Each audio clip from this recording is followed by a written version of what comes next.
فبأي آلاء ربكما تكذبان؟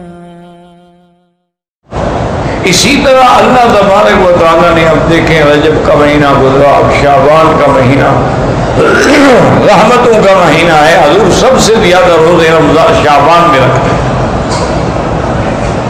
اس کی وجہ یہ ہے کہ تاکہ رمضان کے لیے ہمیں استعداد اور تیاری اور ترقی اور جذبہ پیدا ہو جائے۔ اور یہ بھی دعا فرماتے تھے کہ اللہم بلغتنا شعبان بلغنا رمضان، یا اللہ جیسے آپ نے ہمیں شعبان نصیب کیا ایسے رمضان نصیب فرمائے۔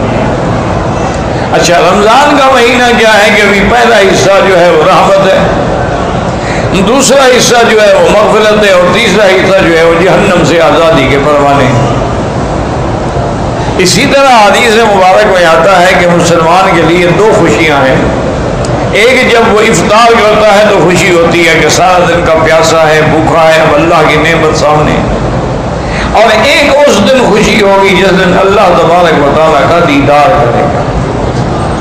اور اسی طرح یہ بھی حدیث مبارک میں آیا ہے کہ جو مسلمان خالص نیت کے ساتھ اور خالص دل کے ساتھ افطار کے آنے سے چند منٹ پہلے جو ہے اللہ سے دعا مانگتا ہے وہ ہر حال میں قبول ہوتی ہے۔ اس لیے انسان جو ہے کبھی کھجوروں پہ لڑ رہا ہے اور کبھی اس کو ضائع نہ کرے، افطار سے 10-15 منٹ پہلے دعائیں شروع کر دیں۔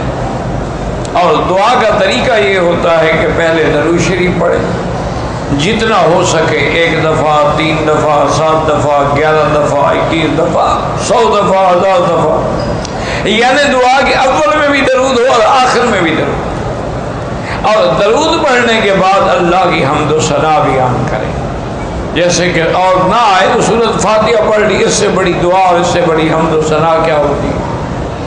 اور پھر اللہ کو اللہ کے ناموں کے ساتھ پکاریں گے، یا اللہ یا اللہ یا اللہ، یا رحمان یا رحیم، یا حی یا قیوم، یا ذی الجلال والاکرام۔ اللہ کے ناموں کے ساتھ پکاریں اور اس کے بعد وہ دعائیں جو حضور نے بتائیں یا پھر اپنی زبان میں جو مرضی آئے اللہ سے مانگیں، لیکن کسی کی انسان کی بربادی اور ہلاکت کی دعا نہ مانگیں، اور کسی رشتہ داروں کو لڑانے کی اور قطع رحم کی دعا نہ مانگیں، اور کسی حرام کو ملنے کی دعا نہ مانگیں۔ اور تو وہ دعائیں جو ہے ہر حال میں اللہ تبارک و تعالیٰ قبول فرماتے ہیں۔ اس لیے حدیث مبارک میں آتا ہے میرے محبوب نے، محبوب دو عالم صلی اللہ علیہ وسلم نے فرمایا کہ دعا کبھی خالی نہیں جاتی۔ یا تو جو آدمی مانگ رہا ہے کہ یا اللہ مجھے حج نصیب فرما دے، حج نصیب ہو گیا، یا دعا مانگ رہا ہے لیکن وہ تو چیز نہیں ملی لیکن مصیبت آ رہی تھی، اللہ نے اس کو دفع کر دیا۔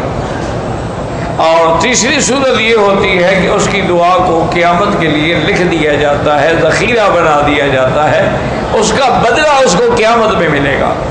تو جب قیامت میں دعاؤں کا بدلہ ملے گا وہ کہے گا یا اللہ کاش میری دنیا میں کوئی دعا بھی منظور نہ ہوتی، آج ہی سارے مجھے بدلے مل جاتے۔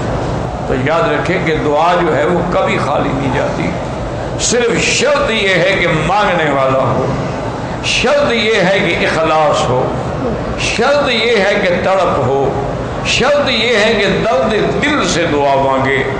جو دعا دل سے نکلتی ہے نا یاد رکھیں وہ اثر رکھتی ہے۔ اور اسی طرح حضور نے منع فرمایا ہے کہ ان قلب اللاہن، کہ اگر زبان پر تو دعا مانگ رہے یا اللہ آج نصیب فرما، عمرہ نصیب فرما، رمضان نصیب فرما، مدینہ پاک، لیکن دل غافل ہے، دل کسی اور طرف لگا ہوا ہے۔ کیا معنی؟ بر زبان تسبیح و در دل گاہ خر، کہ زبان پر تو تسبیح ہے لا الہ الا اللہ، اور خیال یہ ہے کہ پتہ نہیں میرا گدھا جو ہے اس کو کسی نے پانی پلایا ہے نہیں پلایا۔ تو اب زبان کے اندر تو تسبیح ہے اور دل کے اندر کھوتا اور گدھا کھڑا ہوا ہے، تو دعا کہاں منظور ہوگی؟ دعا یہاں مانگ رہا ہے اور خیال ہے یار پتہ نہیں میرے بیوی بچوں کا کیا بنا، وہاں ملک میں کیا حال ہوگا، گھر میں کیا حال ہوگا، پتہ نہیں راشن بھی ہے کہ نہیں ہے، تو پھر دعا مانگنے کی کیا ضرورت ہے؟ اس لیے حضور پاک نے فرمایا کہ غافل دل سے کبھی دعا نہ کرو۔ اور علماء نے اور اولیاء اللہ نے لکھا ہے کہ جب دعا مانگو اور دل لگتا جائے دعا میں کہ بالکل زبان پہ دعا ہے، آنکھوں میں آنسو ہیں، دل میں رقت ہے، بدن میں خوف ہے، بدن پہ لرزہ طاری ہو رہا ہے، سمجھو کہ رحمت کی گھڑی آ گئی ہے، اور مانگو اور مانگو اور مانگو۔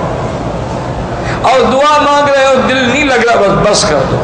ایسا نہ ہو کبھی نافرمانی کی وجہ سے کہ اچھا مانگتے مجھ سے اور دیکھتے ادھر ہو۔ اب دیکھیں نا، مثال کے طور پر آپ کسی بادشاہ کے سامنے یا گورنر کے سامنے یا حاکم کے سامنے کھڑے ہو کے بات کریں، بات اس سے کریں اور دیکھیں اس طرف، تو وہ کہے گا یہ کون ہے بے وقوف، نکالو اس کو مجلس سے، بات مجھ سے کر رہا ہے اور دیکھ ادھر رہا ہے۔ تو آپ مانگیں تو اللہ سے اور نظر ادھر ہو اور دل ادھر ہو اور خیالات ادھر ہو، بس دعا کیسے منظور؟ وہ دعائیں اس لیے منظور نہیں ہوتی ہیں کہ ان کے اندر اخلاص نہیں ہوتا، ان کے اندر وہ اطمینان اور یقین نہیں ہوتا۔ ورنہ جب اللہ کا حکم ہے کہ مجھ سے مانگو، تو اللہ کا فرمان سے زیادہ سچا فرمان کس کا ہے؟ اللہ نے فرمایا مجھ سے مانگو میں تمہیں دوں گا۔ تو اسی طرح میں نے عرض کیا نا کہ اللہ نے رحمت کا ایک دریا بہا دیا۔ اچھا، آپ نے کسی کو افطار کے وقت پانی پلا دیا ہے، آپ کو بھی پورے روزے کا ثواب مل جائے گا۔ آپ نے کسی کو ایک کھجور کھلا کے افطار کرا دی، آپ کو بھی پورے روزے کا ثواب مل جائے گا۔ لیکن کوشش یہ کریں کہ سحری ہے یا افطاری ہے، سوکھی روٹی ہو لیکن حلال کی، اور اگر مال مشتبہ ہے، اگر گوشت مشتبہ ہے، اگر جو چیزیں آپ روز مروز کھا رہے ہیں وہ مشتبہ ہیں، تو پھر خدا کے لیے اللہ کے روزوں کو برباد نہ کریں، پھر زمزم سے افطار کر لیں۔ اچھا، بعض جاہل لوگوں نے یہ بھی بنایا ہوا ہے کہ جی نمک سے افطار کرتے ہیں، یہ بالکل جاہلوں کی بات ہے، کسی پتہ نہیں ہندو نے گھڑی ہے یا مسلمان نے گھڑی ہے۔ اسی طرح سنت یہ ہے، یاد رکھو کہ افطار کے وقت تازہ کھجور ہو جو ابھی ابھی اتری ہو۔ اس لیے آپ دیکھیں نا، یہ عرب لوگ جو ہیں ماشاءاللہ، اللہ نے ان کو توفیق دی ہے، یہ سارا سال کھجوریں کولڈ سٹوریج میں تازہ رکھتے ہیں، رمضان آئے گا تو پھر نکالیں گے۔ وہ ایسے ہوگا کہ ابھی ابھی کھجور اتری ہے درخت سے، خاص طور پہ روتانا جو ہے وہ خراب ہی نہیں ہوتی، 2 سال بھی رکھی ہے۔ تو سب سے افضل یہ ہے کہ رطب، حضور نے فرمایا تازہ کھجور پہ افطار کرو۔ اور یہ بھی ہے کہ کھجور کھاؤ تو یا 1 دانہ کھاؤ یا 3 کھاؤ یا 7 کھاؤ، یعنی اس کا عدد جو ہے جتنا وطر ہوگا اتنا زیادہ وہ فائدہ ہوگا۔ اور حضور نے فرمایا کہ اگر آپ کو تازہ کھجور نہ ملے تو پھر سوکھا صحیح، پرانی کھجور صحیح، پچھلے سال والی صحیح، وہ اس سے افطار کریں۔ اور فرمایا کہ اگر وہ بھی نہ ملے تو پھر پانی سے افطار کریں۔ یعنی حضور صلی اللہ علیہ وسلم کو افطار کرنا جو ہے وہ میٹھی چیز پسند ہے، کہ جب بھی افطار کریں تو میٹھی چیز سے افطار کریں یا پانی سے افطار کریں۔ یہ جو ہمارے انڈو پاک نے اللہ عالم کہاں سے سیکھا ہے کہ افطار کے خاص طور پہ رمضان میں سموسے خریدنے کے لیے لائنیں لگتی ہیں، نعوذ باللہ، سموسے ہیں اور پکوڑے ہیں اور کرارے ہیں اور چٹخارے ہیں، یہ پتہ نہیں ہندوؤں نے ان کو سکھایا ہے، سکھوں نے سکھایا ہے، کس نے سکھایا ہے؟ اس کا اسلام سے کیا تعلق ہے؟ حضور پاک نے کبھی پکوڑے کھائے ہیں رمضان میں؟ انا للہ و انا الیہ راجعون۔ حضور صلی اللہ علیہ وسلم نے رمضان المبارک میں کبھی افطار کے وقت سمبوسہ کھایا؟ تم کیسے عاشق رسول ہو کہ جی میری جان قربان لیکن سمبوسہ نہیں چھوڑ سکتا؟ میری جان تو قربان ہے لیکن جناب آج کل پکوڑے بڑے مرچ والے بنے ہوئے ہیں اور آلو والے بنے ہوئے ہیں اور کچالو والے بنے ہوئے ہیں اور شلگم والے بنے ہوئے ہیں اور مولی والے بنے ہوئے ہیں۔ عورتیں گھر میں سارا دن بیچاری خاوند روزے رکھتے ہیں، وہ بیچاری کھانے پکاتی رہتی ہیں۔ انا للہ و انا الیہ راجعون ولا نقول الا لا حول ولا قوت الا باللہ العلی العظیم۔ دیکھیں نا جی، رمضان ہو، روزہ ہو، آج کل دیکھیں آپ کے ملک میں 50 ڈگری فارنہائٹ پہ سورج پہنچا ہوا ہے، یعنی لوگ کھڑے کھڑے ہیٹ اسٹروک سے گر جاتے ہیں اور مر جاتے ہیں۔ اسی طرح بعض جگہ 47 ہے، بعض جگہ 43 ہے، بعض جگہ 45 ہے۔ تو اور پھر یہ ہے کہ وسائل بھی نہیں ہے نا. دیکھو نا یہاں تو الحمدللہ میں تو ہمیشہ اپنے دوستوں سے کہتا ہوں، میں نے کہا یار مکے مدینے پاک کے روزے تو مفت کے روزے ہیں. انہوں نے کہا کیسے؟ انہوں نے کہا بھی آرام سے ساری رات جاگتے رہتے ہیں، صبح کی نماز پڑھ کے ایئر کنڈیشن چلا کے کمبل لپیٹ کے سوتے ہیں، سردی لگتی ہے. ظہر کو اٹھیں گے نماز پڑھ کے انشاءاللہ پھر لیٹ جائیں گے. حضرت کی ابھی نیند پوری نہیں ہوئی، 6 گھنٹے سو چکا ہے، پھر سو جائیں گے. اور پھر عصر کے بعد جو ہے جناب پھر وہی تیاری شروع ہو جائے گی کہ شربت ہو اور اناناس ہو اور جام شیریں ہو اور قصر شیریں کی مٹھائی ہو اور پکوڑے ہوں. انا للہ و انا الیہ راجعون ولا نقول الا لا حول ولا قوت الا باللہ العلی العظیم. اس لیے ہمیشہ یاد رکھیں کہ رمضان المبارک کا مہینہ آ رہا ہے، ابھی سے تیاری کر، ابھی سے توبہ کر لے، ابھی سے گناہوں کی معافی. میں یہ نہیں کہتا آپ شربتیں نہ پئیں، اچھے کھانے نہ کھائیں، رات کو جا کے کھا لیا کریں نا گھر میں، لیکن افطار تو سنت کے مطابق کریں نا. اور آپ کو شاید احساس ہو نہ ہو، جہاں آپ پکوڑے کھاتے ہیں نا 2 صفوں تک اس کی ہوا ہوتی ہے، لوگوں کی نمازیں برباد ہو جاتی ہیں ماشاءاللہ. انا للہ و انا، کیونکہ پکوڑے کی ہوا آپ خود جانتے ہیں کیسے ہوتی ہے. تو لیکن کھجوریں 2 کلو کھا جائیں ہوا تو نہیں آئے گی. اللہ کے نبی کی حکمتیں ہیں کہ آپ وہ میرے دوست میں بتا رہا تھا کہ وہ ماشاءاللہ رمضان میں روزانہ عمرہ کرتا تھا، روزانہ. احرام رمضان میں اس نے کھولا ہی نہیں، سر پہ اسلحہ پھروایا تو وہی چادر سر پہ ڈال دی اور نماز پڑھی آرام سے، اور پھر اس کے بعد پھر چل پڑے. کبھی وہ رات کو تراویح کے بعد چلے جاتے تھے اور فجر کی نماز تک وہ اپنا عمرہ مکمل کر لیں، آرام سے عمرہ بھی ہو جاتا، رش بھی نہیں ہوتا، اور جناب نماز پڑھ کے پھر آرام سے سو جاتے تھے.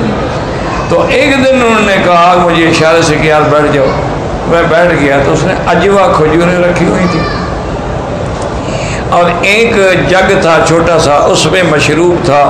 تو کہنے لگا اس میں دودھ بھی ہے، زمزم بھی ہے، شہد بھی ہے، چونکہ ان تینوں چیزوں کو اللہ کے شفا فرمایا.